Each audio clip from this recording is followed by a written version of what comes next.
दोस्तों, आपने छावा फिल्म देखी ना, जिसमें औरंगजेब ने छत्रपति संभाजी महाराज की क्रूर हत्या को दिखाया गया। लेकिन रुकिए, क्या आप जानते हैं कि इसके बाद औरंगजेब का क्या हुआ? क्या ये उसकी जीत थी या फिर एक ऐसे विनाश की शुरुआत जिसने मुगल साम्राज्य को हिलाकर रख दिया?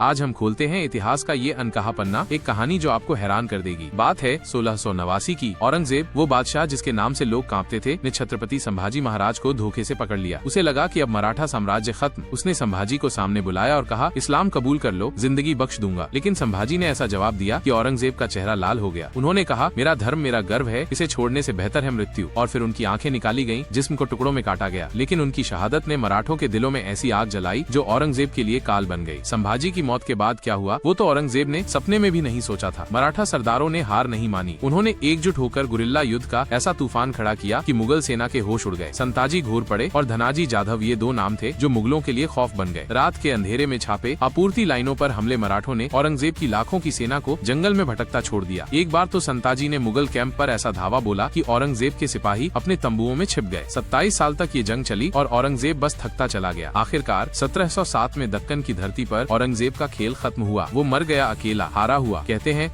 अपनी आखिरी चिट्ठी में उसने लिखा, मैंने सब कुछ जीता पर अब लगता है सब हार गया। ये थी उसकी हार की चीख। उसकी विशाल सेना, उसकी सारी ताकत सब मराठों की चतुराई के सामने धूल चाट गई।